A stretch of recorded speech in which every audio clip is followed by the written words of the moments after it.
We just saw an absolute choke job by the Miami Dolphins. They were gifted a 2-touchdown lead with 4 minutes left to go, and they ended up losing to the Titans, the 4-8 Titans, 28-27. 5-8 now, baby. Let's go. It's a 13-13 game, and the Titans muff a punt return that they shouldn't have even been near. Dolphins go in for a touchdown. Next play, they try to pitch it out wide. The ball is fumbled, and it never winds up being close to being a play where Levis tries to pitch it to Derrick Henry, and the Dolphins recover on the 5-yard line. They go in for another touchdown. It's a 2-touchdown lead with just over 4 minutes left to go. And the Titans go down the field and score. They go for 2. To make it a 27-21 game. They stop the Dolphins downfield. They stop the Dolphins, get the football back, drive down for the go-ahead touchdown, and Tua Tagovailoa is sacked on 4th down. The Dolphins had a lot of time to get downfield for that game-winning field goal. There's a lot of possessions in the last 4 minutes, but they could not do it, and they fall to Tennessee 28-27. You know, we say this about the Cowboys, and it's only fair to say it about the Dolphins now. Oh, you're coming with me. Come on. Come on. What I've been saying. Go. Look, if people say I can't believe in the Cowboys till they beat somebody good, okay, I take that with a grain of salt because the Cowboys could win 4 games in a row and beat the best teams in the league, and people would say, well, they got to win in the playoffs. Well, they got to win in the divisional round. Well, they got to win the NFC Championship. Well, they got to win a Super Bowl. Well, they got to win another Super Bowl. Well, Dak's got to win 3 Super Bowls. Okay, it's a little bit unfair. But you're saying that for the Cowboys, you absolutely need to replace Cowboys with Dolphins because there is no more a paper tiger in the NFL than Miami. All right, I feel like everybody made up their mind on the Dolphins. They put 70 on the Broncos in week 3, and it was, boy, look at this offense. It's unstoppable. And what have we seen over the course of the past few weeks? Wow, the Dolphins have problems. Their best win is against Denver. That's the only team over 500 that they have defeated. That's it on the schedule. They beat the Chargers week 1. The Chargers are terrible. They're not going to win a game the rest of the year. Sorry, Frostberg. They beat New England. New England stinks, right? They beat Denver. We told you, only team above 500. And that's when Denver was awful. We thought Sean Payton was going to get fired. They lose to Buffalo. Buffalo is a good team. They beat the Giants. The Giants stink. They beat Carolina. Carolina's awful. They play Philadelphia. Philadelphia's really good. They lose to Philadelphia. They play New England again. They beat New England. New England stinks. They play Kansas City. Kansas City's good. They lose to Kansas City. They play the Raiders. The Raiders stink. They beat them. They play the Jets. The Jets stink. They beat them. They play Washington. Washington stinks. They beat them. And now they couldn't even beat a team in Tennessee. They stink too. So you're looking at this Dolphins team, and I say to myself, okay, they got the Jets next week, and then they finish with Dallas, Baltimore, Buffalo. I know they came into this game the number 1 seed in the AFC, but my goodness, man, they have no toughness. They have nothing. They've not shown anything that says, hey, we are a great team. It's like they're more interested in people saying they're a great team than actually proving it on the field. Because, yes, you can only play the teams that are on your schedule. But when you've lost to the 3 best teams you're going to play, and you've lost all of those games, and you blow a game like this with 4 minutes left to go, and you can't get 1 first down to try to keep, you're up 2 touchdowns against a team that just handed you 2 scores with 2 fumbles. That should have not happened. That not even the Jets had 2 plays like that back to back. And you're at home and you blow this game.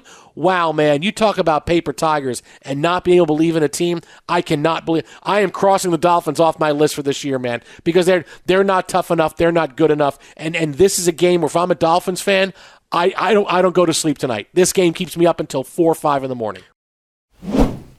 You know, you and I have been doing this for a long time. I've been doing this for a long time. There's not a lot when it comes to players' behavior that shocks me because I'm seeing how things are and seeing how teams react to certain developments. We've kind of seen it. Sure. But I got to admit, seeing the Patrick Mahomes meltdown last night following that loss to Buffalo, that surprised even me.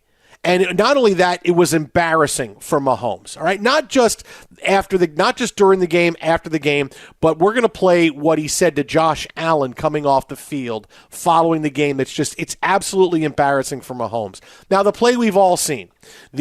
One of the best plays any of us will see, the completed pass to Travis Kelce, who throws the football all the way back across the field for Kadarius Toney for a touchdown. An unbelievable play, a lightning strike in the final 2 minutes of a game. But it gets called back because Kadarius Toney lined up offside.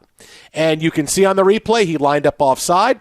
And when the Chiefs lost the game, Patrick Mahomes comes off the field and is screaming at official Carl Cheffers, screaming at him. And you see reasonings out there after the game. Well, sometimes you get warned for a play like that. Sometimes you're not if you're lining up offside. And here's Mahomes from the postgame last night really losing it when it comes to that call. Greetings, lovers of learning. Today I, Kermit the Frog, am going to discuss feet. Okay? Feet. Everybody understand what feet are? Everybody knows what feet are? Those are those things down at the bottom of your legs, you know? You know, the things that you put on the floor. Yeah, you Rex Ryan in the back. Mind if I touch them? No, that's good. And I don't know if you just lucked into it, but Ty should actually playing something that had to do with it because it was his foot that was offside. Very nice. And Rex saying that he didn't like that foot. Yeah. He really leaned into it today. That was a good job by him. That's where Rex should have said, you know what? Really beautiful feet. How about I sit this segment out? You talk. How about I know it's a big deal. Bring me back in for the Eagles and the Cowboys. I'm going to sit this segment out. No, he was relevant again today. This was great for Rex.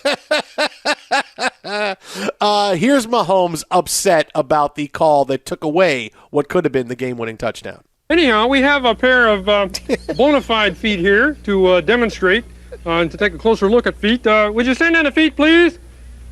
Okay, come on in here, feet. That's right, step right up here. Now see these things right here? These are feet, see? The things down at the bottom here are the feet. Those are part of the legs going up in that direction, but... I didn't smell them. I didn't know that Mahomes was actually giving a TED Talk on feet and where they should be. Very interesting. So, I don't know what we're going to get. I have no idea. Maybe we'll get more Rex Ryan. Maybe we're going to get more Kermit the Frog. Here is Patrick Mahomes upset about the call last night. Hi-ho, Kermit the Frog here today to talk about the word in. Now you see these two doors back here? Well, this one here has the word in written on it. Okay? Yeah, Mahomes was fired up. That this is the door you use when you want to go in. Man, he's educating us on a lot of stuff today. Mahomes is fired up about that, man. He is fired up. It's a lot of passion. For newcomers coming into the show, listening for the first time, Jason's not going to get Patrick Mahomes. Patrick Mahomes' sound would never exist. It's like it's been dumped into an ocean. All right, so let's try it again. Let's see. Here's Mahomes upset after the call last night. It's not that easy being green, having to spend each day the color of the leaves, when I think it could be nicer being red or yellow or gold or something much more colorful like that. Yeah, that was him very forlornly looking back at the blown call. But which was first? Did that come through, the litany of colors he might have been, or did Johnny Cash and the boy named Sue? Call me Bill or George. Anything but Sue. God, I hate that name. I mean, which came first? No, I think the green goes with the green. The green goes. It's holidays now. Green goes with green. Holiday.